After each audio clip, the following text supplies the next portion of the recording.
Okay, so hello everyone. This is intro and this is podcast, and we're doing this. Hello.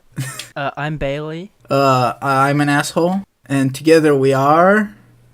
What was what was the name of this podcast?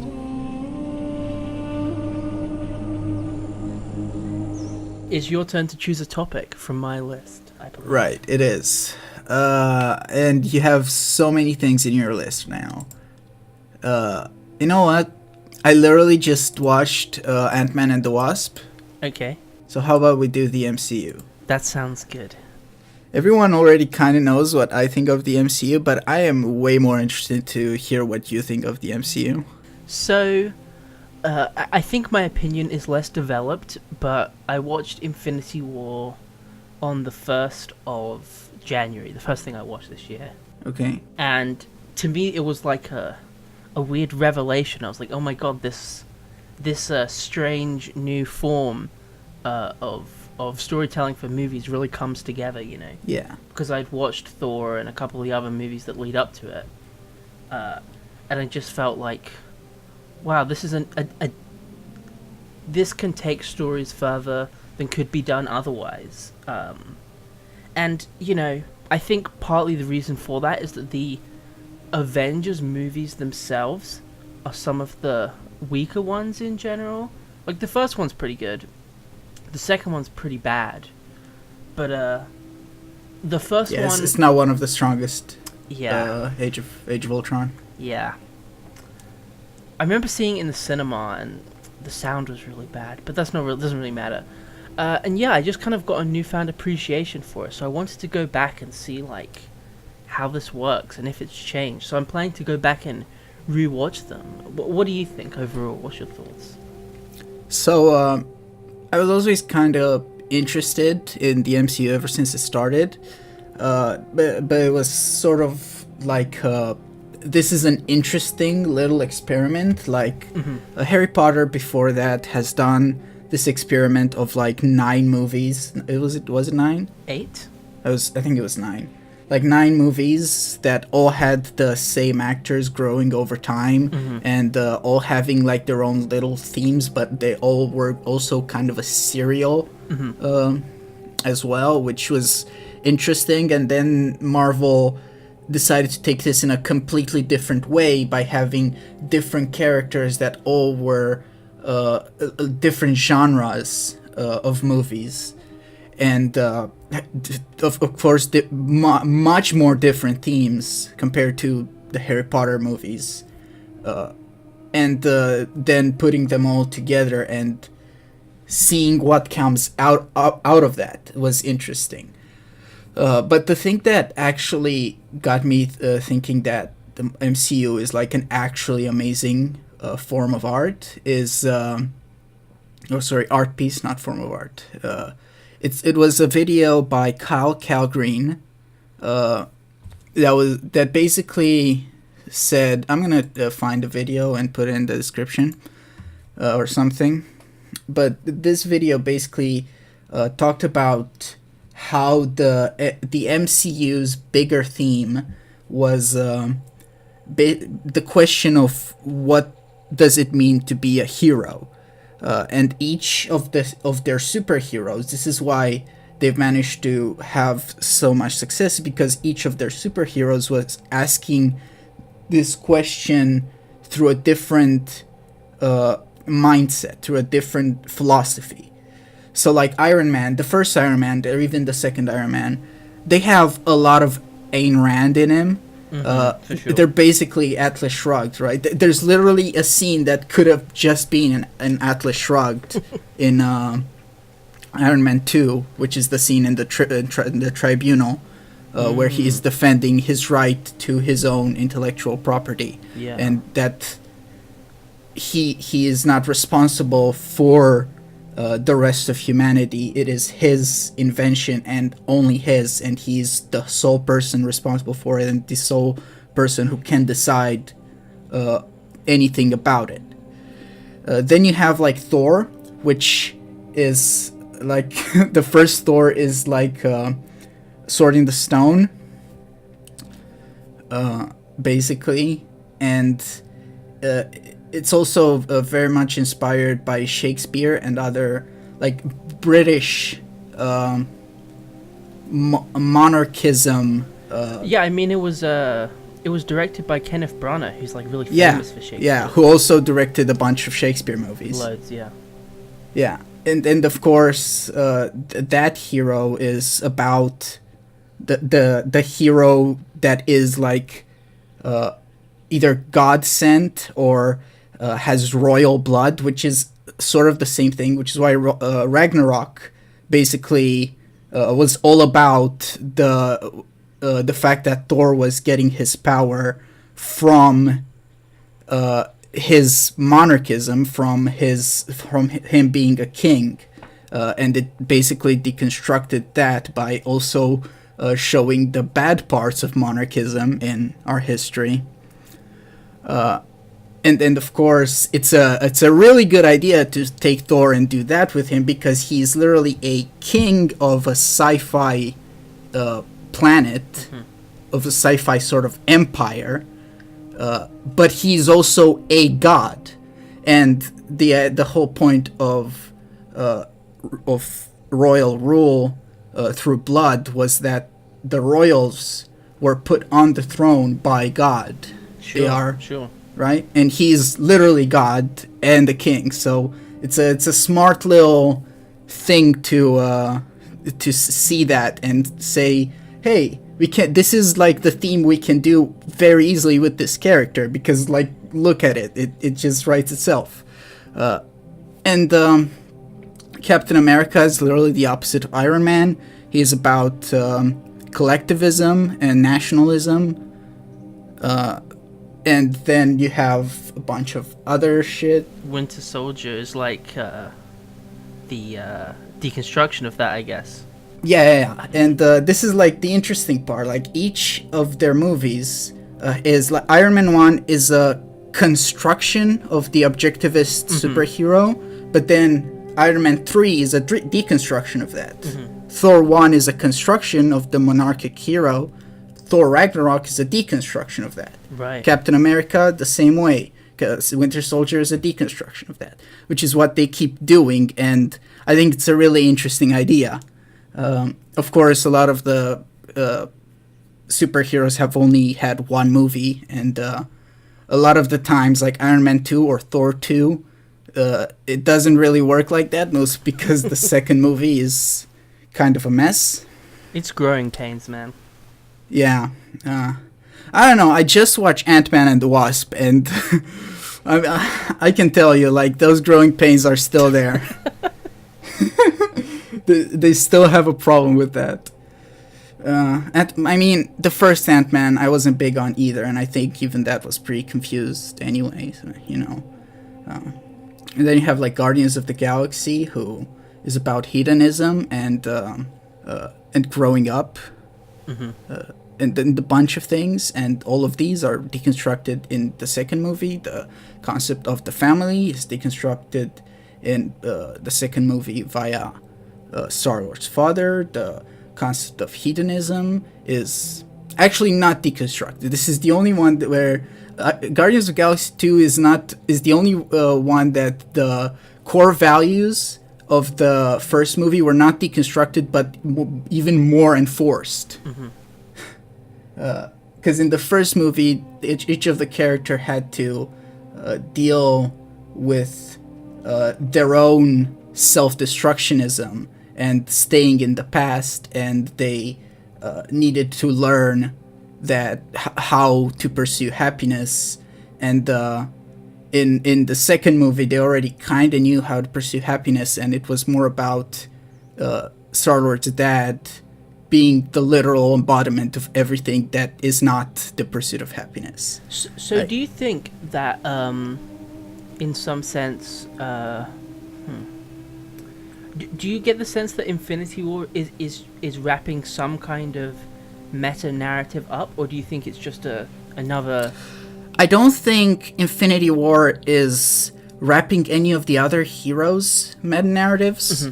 I think Infinity War is just sort of about Thanos, though. Sure, yeah, absolutely. like if you make any sort of thematic reading on Infinity War, you can't say it follows up any of the previous themes. It just creates an entire new movie that revolves around Thanos rather than any of the characters.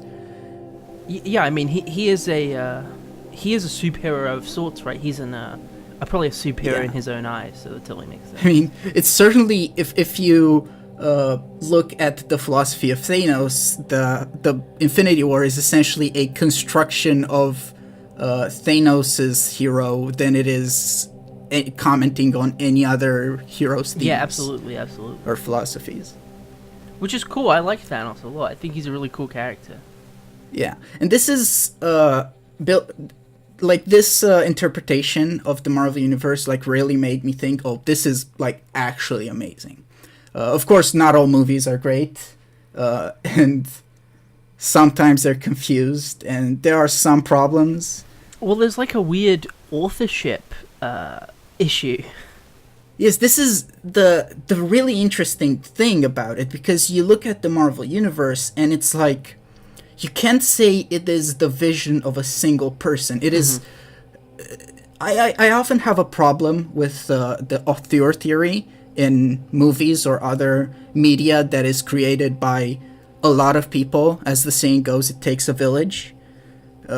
It has a problem because there are a lot of people who need to be in the creative process in order for a film to be good. You can't just put it on a single person, or else, you get the Star Wars prequels. If it's all in one wrong person's hands. This is what I think is the best about Marvel, because it manages to be made by committee, but everyone in that committee is an author with a vision, and that the system manages to make them all cooperate to create great products. Sometimes not, but it usually does. Of course, Kevin Feige is the general author of the series. It's like a TV show, right? He is the one who created the series and that oversees them, but there are directors that are the episode directors or the episode writers, right? It's kind of bringing the serial to movies, which is also kind of appropriate, because right now we are in the TV golden age where movies are kind of like taking the back role from TV. For sure. I mean, it's interesting. It reminds me of... I don't know if this is something you're familiar with, but when Kanye West released Life of Pablo, he did a few like re-releases of the album, and it's like it became hard to define the boundaries of the work in a sense. It's like, how do you judge something when it is amorphous and changing? And obviously, in a sense, the Marvel universe is made up of singular units, but like the meta unit itself is still a living thing, and I think that's really peculiar. Yeah, this is the main problem that I find with critique on the Marvel Cinematic Universe, because it's kind of like critique of a series, which means you can never have a perfect one. No one's gonna go through, like, say, Game of Thrones and make a critique of every single episode to the level that one would make of a single movie, right? It is just way too big. And if a person would want to make a good critique and a comprehensive one about Game of Thrones, they would make it about the entire series as a whole. Which is why there are basically two schools of thought on the internet and in criticism about the Marvel Cinematic Universe. Which is one looking at each film as its own, and one looking at the entire series as a complete unit. Yeah, it's like we don't have the language to distinguish that fully. Yeah, it's interesting. Yeah, and they're both missing some part of it. When you look at describing each movie as a whole, it usually results in something missing, because there is a bigger message that is given through the entire series, and that is discussed and flipped and reverted, and sorry, not reverted, deconstructed through the entire series. And then if you just look at the whole series, then you might have a good thematic understanding of the movies, but there's a lot of the details that they do that you get a good thematic understanding of the movies, but you miss a lot of the details that in like a comprehensive critique of like Citizen Kane or like, I don't know, Pulp Fiction or Star Wars. Well, it's like you miss the forest for the trees, or you miss the trees for the forest, I suppose. Yes, it's rather interesting, which is why I've kind of, like, my dream project I would want to make one day on YouTube is to, or not necessarily on YouTube, on the internet somewhere, is to make like a video series looking at every single scene from each movie in the Marvel Universe and talking about it, like, what does this scene do for the characters, for how is the acting, how is the visuals, how is the music, how are the musical themes, how is the theme, and how does it pertain to the bigger picture of the Marvel Cinematic Universe. And it will take like forever and a billion years to do, but you know. It's like that podcast, I think it goes for like Star Wars 1 minute at a time or something like that. Oh god, that would be great. That's what I want to do, but for the Marvel Cinematic Universe. 1 minute at a time, dude. Jeez. How long is an episode of that podcast? Okay, do you have anything else to say about this? Not really. Do you have anything else? Not particularly. Alright. Okay, let's think about it. So, I'm going to pick one that's topical, because... Okay. Current time. Right. Talk to me about the Crunchyroll Anime Awards. Why did you bring this up? Crunchyroll Anime Awards. Now we're just gonna indulge in the Crunchyroll Anime Awards. Okay. Let me pull up the Crunchyroll Anime Awards, Bailey. Let's talk about it. Sure thing. I have already voted in these. I voted in most of them, which is weird because I felt I could do it, even though I've seen only or checked out only 2 shows, 2 seasons out of the entire year. You know, yeah, sure. Let's talk about it. Let's go through category from category to category and talk about the shows and then what we choose. Sure. Right. Best protagonist. We have Retsuko from Agretsuko. What do you think of that? Yeah, I like Retsuko. I like that show. She's really sweet. Also, kind of a bad person. I like her a lot. What? A bad person? Not a bad person. She's bad at She's managing her own life. metalhead means a bad person. She's a light to decent failure. Yeah, she's like kind of representative of the life in Japan. I think a lot of life in a more abstract way. It's just it's great. Life in Japan that you could kind of consider a failure because it's so conducive to just work and yeah.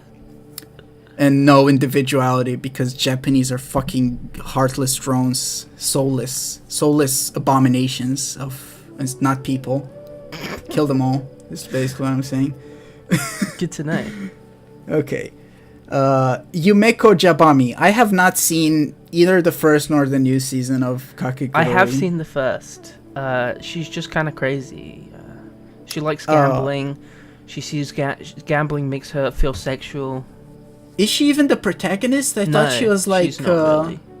Yeah. You get the, like, soy boy, bland person you follow, but she's, like, the central focus. But she's like Haruhi, or Kyon is absolutely, the main character, right? If Kyon even though Kyon is actually boring. interesting and not a soy boy yeah, exactly. character.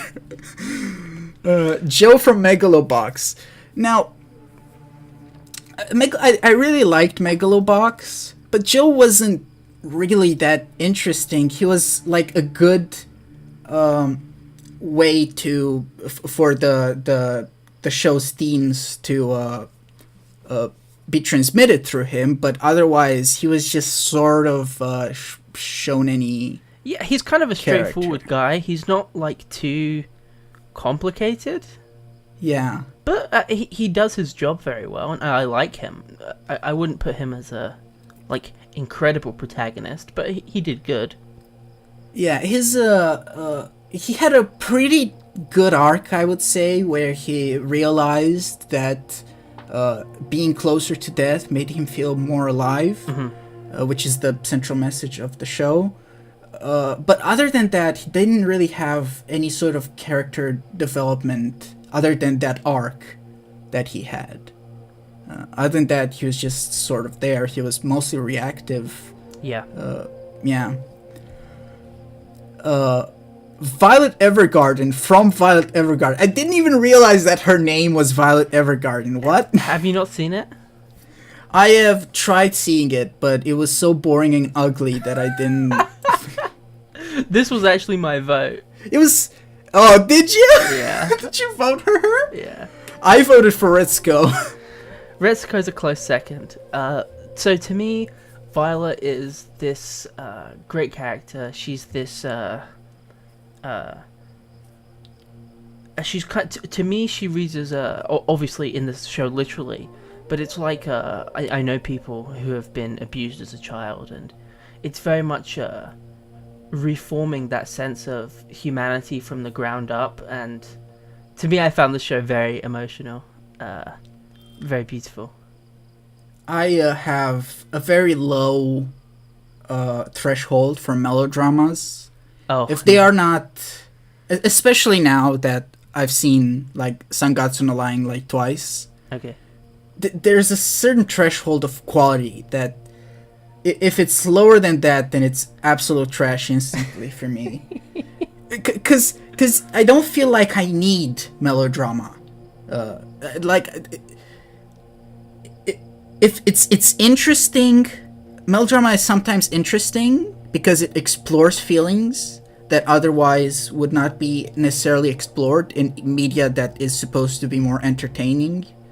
But a lot of the time, if it's not explored well, if it's not intellectually interesting enough to me, like Sangatsu no Lion is, then I'm kind of like, why am I even watching this for?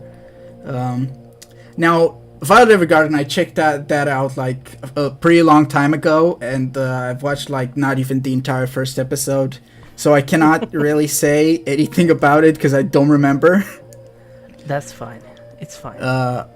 But yeah, I didn't enjoy it, and it was surprising to me how ugly that show was. It was so badly composited, even though like everyone was saying, "Oh, this is absolutely gorgeous," but it looked so fake to me. Anyway, have you seen either of these other shows? No, I haven't. Okay. Have you? Nope. I know Okay. one of them because of the title. I know both of them, but I don't know.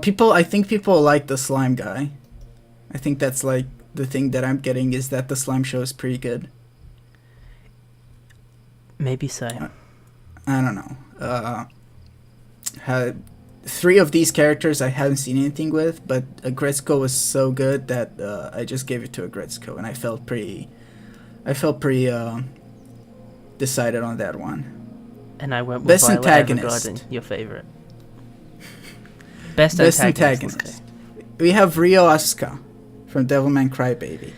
There is so much Devilman Crybaby and Megalobox actually in this Anime Awards. Mm-hmm. It is like someone really well. I think Devilman Crybaby is gonna be like this year's Yuri on Ice or My Hero Academia. That's gonna win a lot of the categories, and everyone's gonna start being mad because why is this the Devilman Crybaby Awards? Except maybe not, because I think a lot of people like legitimately think that Devilman Crybaby was the best anime of the year. Yeah. So maybe they won't have a problem with that one. I found this character like a little bit confusing sometimes in his motivation. I mean, it's been literally 360 plus days since I watched the show. Yes. So that makes it's it been less difficult. for me, but it's still been pretty long. I remember liking the show a lot. I found him a little confusing. Not necessarily because of the show's fault, but just because there's a lot of stuff in that show. And I feel like I need to watch it much more than once to get my head around everything. Yeah, I'm probably gonna watch it again at some point. I liked him as... I think he is good as an antagonist. He's a good character. He wasn't the one I voted for, though, but I can definitely agree with him being on this list. On the other hand, SSSSSSSSS Gridman I have not seen. Me either. Nor do I even know who Akane Shinjo is. Nope. Yeah? Okay. All for One from My Hero Academia is the one I actually voted for. Me too. He's just such an amazing presence. Yeah. It's just exactly what My Hero Academia needed from a villain. It is perfect for that show. It accomplishes its goal so well. And his theme is just like so fucking good. Ugh. Like I just got chills when he first came on screen, and what more could you ask for, man? Yes, it's pretty good. All for One is pretty good. I think out of all of these, like Rio would be second for me, but All for One is just... It's just what Rio is in his show, but he manages to be even more of a presence in My Hero Academia, but with even less screen time. Yeah, absolutely. Yeah. Yuri from Megalobox. He's a good character. He's more... Kind of similar to Joe in his level of complexity. Yeah, but he's also kind of like a rival or a mentor even. It kind of feels weird. Like he kind of... I wouldn't say he's an antagonist because he doesn't necessarily antagonize Joe, nor does he even represent the opposite of what Joe represents. Mm-hmm. In fact, Yuri eventually learns from Joe and decides that the way Joe is going is actually more fulfilling. It's just kind of both of the characters have their own little journeys, and we just see more of Joe's because he initiates both the journeys. But it kind of feels like they're both protagonists. It doesn't really feel like the antagonist in Megalobox. Who would that even be? I guess his sister? Yeah, either his sister or one of the guys he fights before Yuri. Mm-hmm. Right? Yeah. Golden Kami. You liked Golden Kami, right? No. I watched one episode and dropped it. Okay. That was it. I remember you actually saying that you thought Golden Kamuy was like actually... Oh yeah, you did say that in your like anime of spring video. Did I? You did say that Golden Kamuy was underrated, and that it was actually pretty good. Maybe I did say that, I don't remember. I have no positive feelings towards it that linger. Yeah, it was a pretty stupidly looking show. I actually watched 3 episodes of it. Oh, wow. And yeah, the pathos of it was actually kind of interesting, and the characters were kind of like good so until the show started being only about food for like two and a half episodes. It's like it has nothing to do with anything else going on in this show, but the characters this is just food and just a documentary about the culture of the Ainu people from Japan, from northern Japan.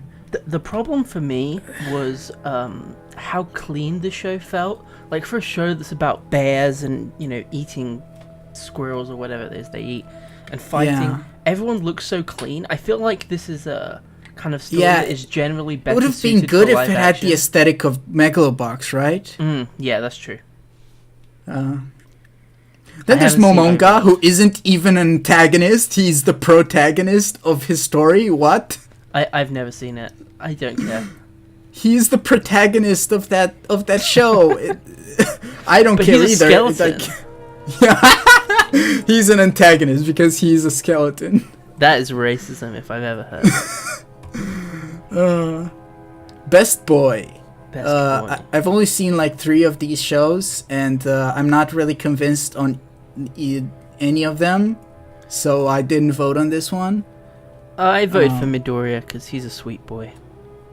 Yeah, well, I would vote either for Haida or Midoriya, but I'm not really convinced. I don't know. Maybe I'll watch Zombieland Saga. I'd absolutely love this Kotaro guy. I watched one episode of that show, and sometimes anime humor just leaves me so dead inside. I know. Oh, I know what you mean. Oh god, there's nothing worse than watching like a generic anime comedy. It actually it's soul breaking. It's just really awkward. Yeah. And then there's people like, oh, this is a good comedy. How can you not like it? It's so fun. And then you die on the inside. Yep. Yeah. Best girl? Haida from Agretsuko. He's a good boy. Good. Should we This go is to a best meme girl? category. Best boy and best girl are meme categories, so let's not talk too much about them. Sure. It would defeat the purpose. Nadeshiko is in fact the best girl, and I will not hear This anything. is incorrect. She's the third. No, she's the best girl. This is incorrect. There's like 3 of them that I haven't seen, or I've dropped Hinamatsuri, and the other 2 I haven't even checked out, the Zombieland Sanga and Bunny Girl Senpai. The other 2 are clearly not as good as Nadeshiko, so... A Place Further Than the Universe is like the best anime of all time, in my opinion. It is not. In my opinion. The problem I had with The Place Further Than the Universe is that I felt while the cinematography was really good, it was also slow and considered, and that was fine in and of itself. It's just that the dialogue and the voice acting were just so anime and melodramatic and over the top that it just completely mashed with the rest of the cinematography of the show and just completely ruined it for me. I get what you're saying. I can definitely understand that. But She Touched My Heart and Anzu. Too many emotions. Her arc from homeless girl to pure innocent chef. I can't even. I don't plan on watching any more Hinamatsuri to find out who she is. I made a video actually on the disparity between the first episode and the rest of the show. So. Yeah, I saw that video actually, Yeah. and I don't know. I really don't feel it. I'm really not. There's probably something else better that I could be watching. That's true. That's tree? That's true. That's factually accurate. Okay. One thing I would like to say is that I wish Shimarine and Nadeshiko, they've both been nominated in this thing, but on different categories. I wish their categories would be switched, because Shimarine is best girl, but Nadeshiko is second best girl in lieu of that. Too bad. Although, the fucking character design for that girl from Zombieland Saga, I absolutely love. God, she looks so cute. I love her. But I haven't seen the show, so Nadeshiko is better. And then there's the chick from Golden Kamuy and whatever. Yeah, literally whatever. Next. Fucking... opening sequence, I have not seen JoJo's. Me either. So I cannot vote on this one. I went with Kakiguri because that opening's really cool. I like the song. Yeah. Yeah. There weren't that many good choices, to be honest with you. Yeah, Agretsuko is a good opening. Pop Team Epic was... eh. I don't even remember the one from Otakoi. No, me either. I haven't seen Kakigurui, and Darling in the Franxx had an opening. It was cool, I guess. Yeah, it existed. It was a weird but I category. think JoJo would probably have this if I would have seen that show, but I Probably haven't so. checked out JoJo yet, so... Probably so. Okay, that's it for that one. Let's move on to ending. Okay, endings. Oh, this actually pisses me off. Megalobox had literally a credit scroll. The song was an absolute banger, though. You can't deny. But it was literally a credit Fucking scroll, and banger. even like the aesthetic of the credit scroll was stolen from fucking Spring Breakers. This was my vote.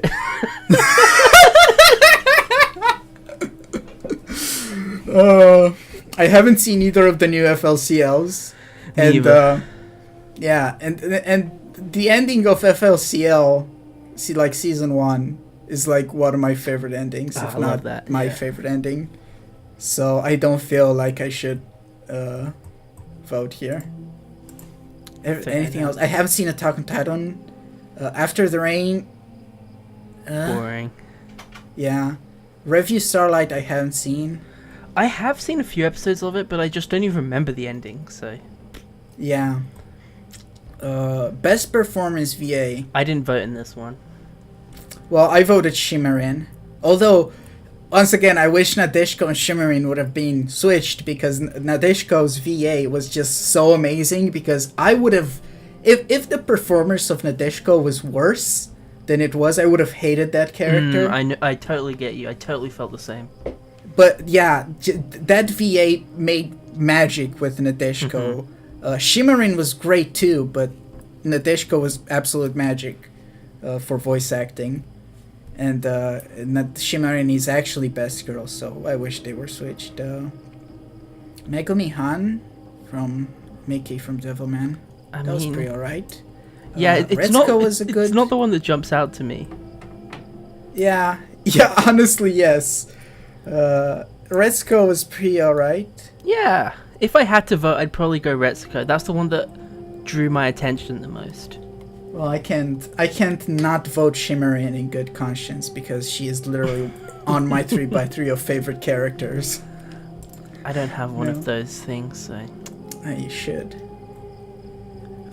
Best VA performance English is something we will promptly skip over.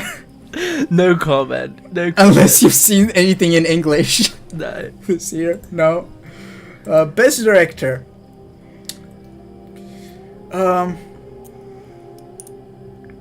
This is weird. Okay. I gave it to Masaaki Yuasa. Because Masaaki Yuasa. Fair enough, man. Yeah. As I said previously, A Place Further Than the Universe had great cinematography, but the director isn't just the cinematography, it's also like supposed to direct the voice actors and check the script. It's kind of weird to have best director for anything. I have this with problem with the Oscars as well. The director is supposed to essentially keep the entire project together. It's also like impossible to know what is the director. Yeah.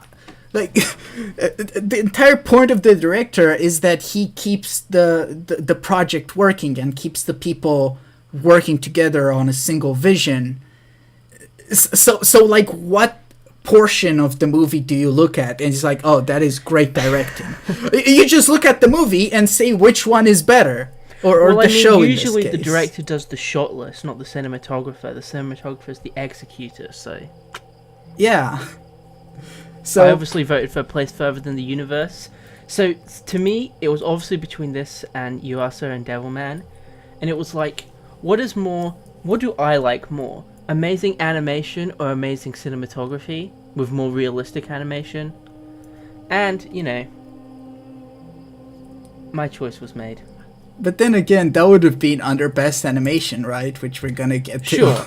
But I'm thinking of the shows as like visual entities. That's the best way I can judge it. But the director also has hand in writing as well, so... I had no problem with the writing of either of those shows, pretty much.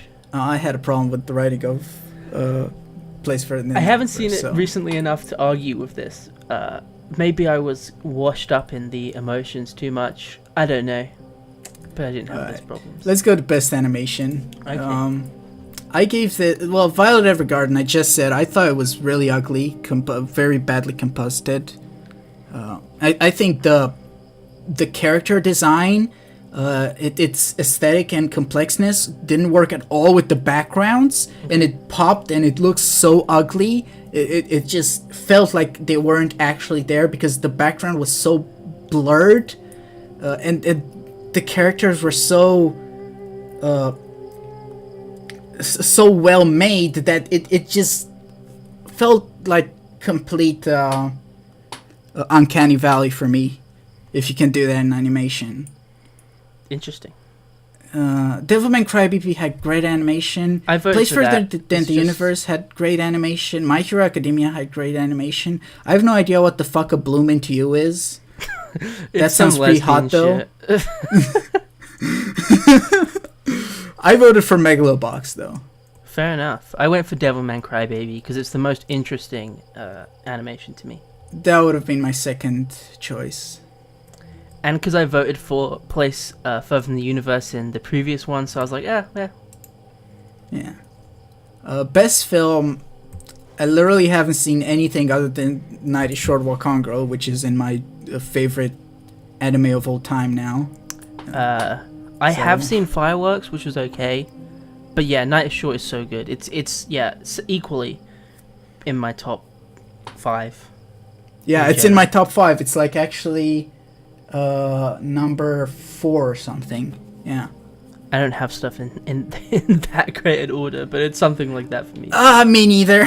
but you know, I just kind of like off the top of my head throw a number out there. F4. Yeah, F4. Hiroaka. Have you seen Hiroaka? Not the movie. Nope. Because it was pretty popular, and that might actually get really voted. It actually showed maybe even more the than cinema nearest to my house, but I couldn't be bothered to go see it. Yeah. Well, I haven't seen that either, so let's not talk about it. Best character design. I also didn't vote on this. I don't remember voting on this. I think I didn't. I just don't know. Yeah, I didn't vote on this for the simple reason that Zombieland Saga and JoJo have amazing character designs, but I haven't seen those shows. And while I can look at their character designs and be like, oh my god, I love that. Mm-hmm. That girl is so fucking great. I love her. Gimme. Oh my god. And also that boy from JoJo. Mm-hmm. You know, are equally amazing. Also, I kind of also have to see how the characters animate in the show, and like how who they are the in character relation designs to their are design. used. Yeah, and how their design represents them to like properly say that that's a good design. Otherwise, I don't know, maybe a Gretzko just for the fact that it's Sanrio. Yeah, I mean, you know, it has a charm to it, no doubt. No, it's.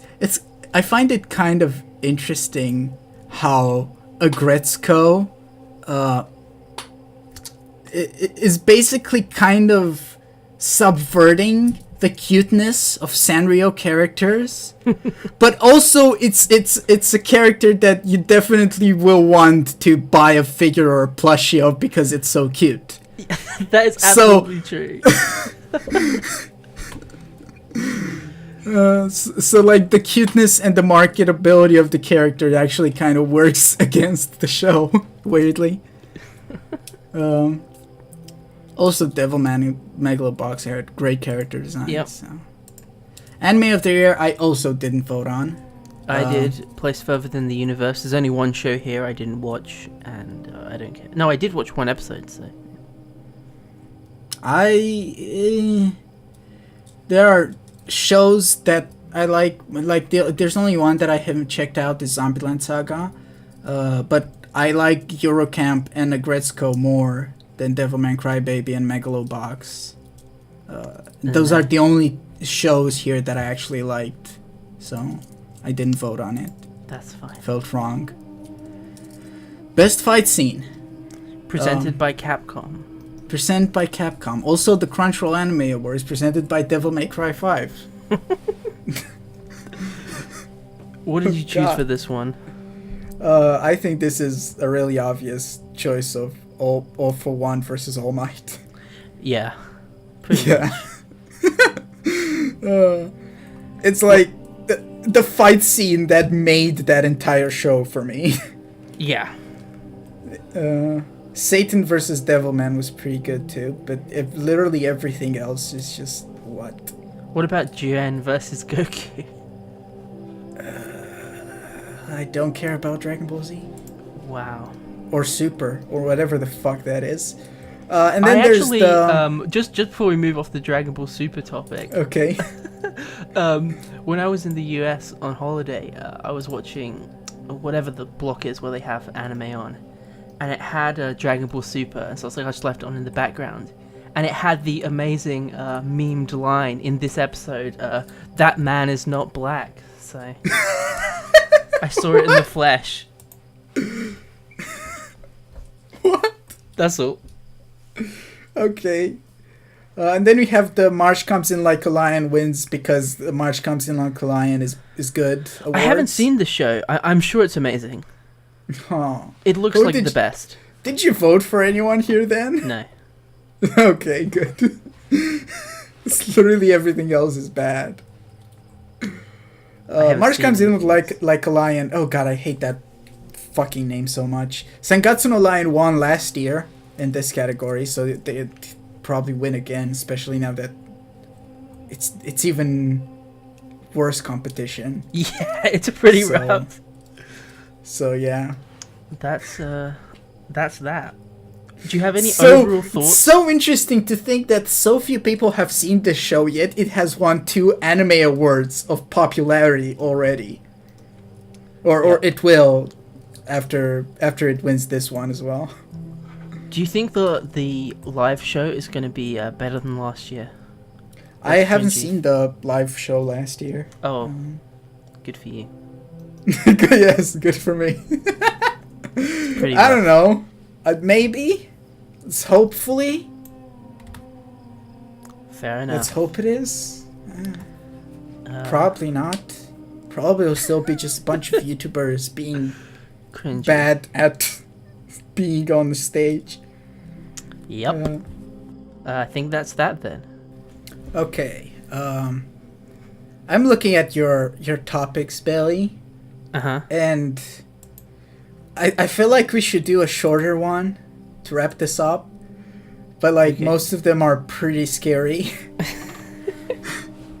Like I would do like ghosts just because that seems pretty easy. But also I am really interested to know what the fuck the Soma problem means. That's quite a long one. Okay, so ghosts. Let's do ghosts. Let's do ghosts.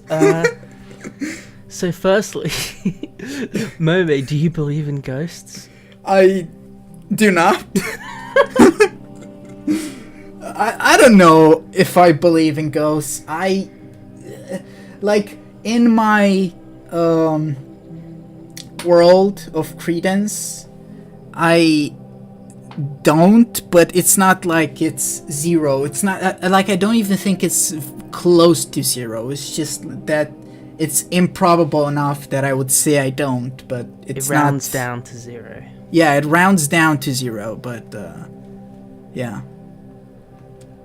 If it was like a binary, do you believe or not, I would say no. Mm-hmm. Otherwise... Have you ever had a ghostly experience? Have I ever had a ghostly experience? Oh, let me think. Only in my dreams. Fair enough.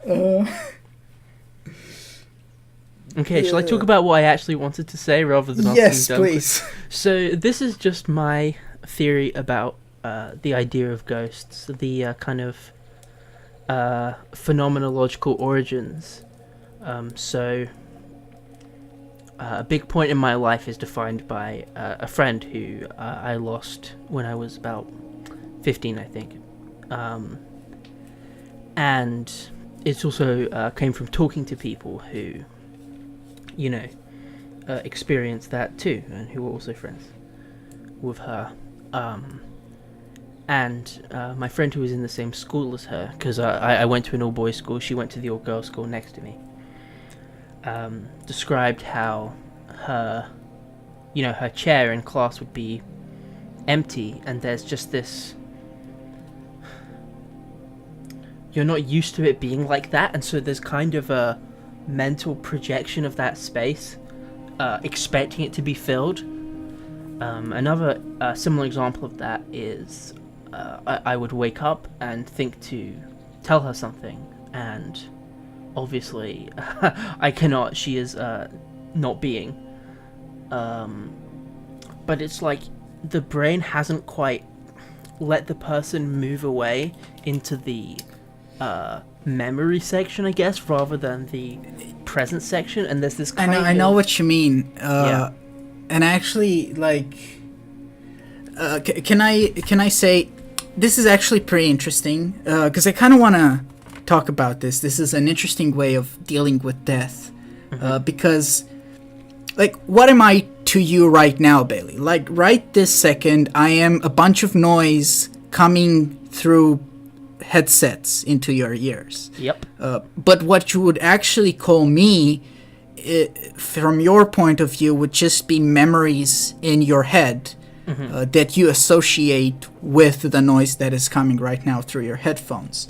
What anyone really is to us is just the memory of them, because otherwise, at this very moment, they are just, like, if you just met a person right now, you wouldn't think much of them, but they are a person to you because of the memories you have of them. And just like how we stop talking right now, I still exist for you, like I still have a presence for you, even though I am on the other side of the continent and we are not talking and we are not in touch at the moment. But I'm still there in your mind. I'm still kind of a ghost there. In the same way that my dad is a ghost to me, even though he's not in the same room with me right now or any of my friends. I thought you were going to say because he left to, like, get the milk or something. No. But yeah, so this is the main thing about loss, because through the way we survive in society is we gather a lot of information about the people around us, so we know how to deal with them better. And through gathering that much information, we get more comfortable with them, and that's how we become more friendly, because stuff you're more comfortable with, you want to be around more. That's like the mere exposure effect, right? But whenever that person dies, that basically means that all of the information we've had about them is still there in our brains, and that's where grief really comes from. Is that we know we have all of this information, but we have nothing else to do with it now. It's completely useless to us, which is why people to grief, they like to try to remember that person and talk about that person, to just squeeze more usefulness out of those memories we had of them. Usefulness is an interesting word. Could you elaborate on that? What? The word usefulness, that's a strange one. What do you mean by useful? Like, it is, like, the reason why informations about people in society are useful to us, because we live in a society, and being able to deal with people is one of the most useful tools we have, right? Which is why we evolved to be compassionate and empathetic. Some of us, yeah. Right? Tools that allow us to interact with people better. And knowing people, knowing information about them, how they act, their mannerism, the tiniest little things, that helps us deal with them even more specifically. And this is where a human connection, a real human connection, comes from. This way of knowing how to deal with that person on a very specific level. And of course, when that person dies, it's kind of a shock. It's like when you have an old car that is hardly working anymore. Or like say you're in a dystopian future where cars are banned because now public transport is so good that cars are now useless. So now you kind of have your car and you're trying to squeeze every single bit of usefulness you can still squeeze out of it because you paid money for it, and because you've spent so much time learning how to drive and how your car specifically works and how and where the fuck those napkins in which fucking corner of your drawers is and whatever the fuck else from your car. I would deviate slightly from that interpretation. I think that's probably a factor of the trying to use this information. But I think part of it is an asynchronicity between knowing something and other levels of knowing, if you know what I mean. Like, you can accept that something is true without having integrated that understanding into yourself. And so I think the stages of grief, so to speak, are the integrating of that into a different part of the brain, as opposed to trying to ring the person's self for use.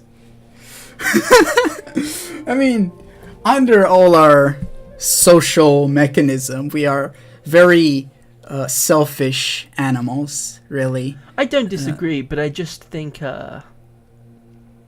that's not necessarily the... it doesn't ring as true to me. Not totally either way, untrue. My point was that information in your brain, like a car that is no longer legal, kind of feels like it shouldn't be there. Yeah. Right? Yeah. Like that is what feels like a ghost. And anything like you look where God fucking damn it, I'll cut that. That was so bad. You look in the classroom where a dead friend was sitting, right? As you were saying.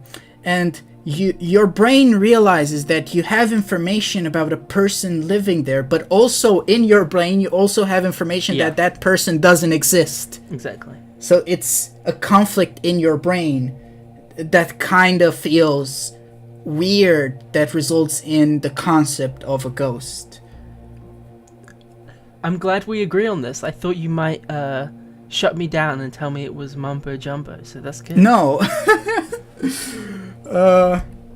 It kind of is mumbo jumbo, but it has a specific it has a lot of specific psychological explanations to that. Yeah, it's the realm of phenomena rather than the realm of fact. Yeah. Either way, you want say anything else about ghosts? That's about it. Okay, let's end this then. How do we end this? Bye. Great.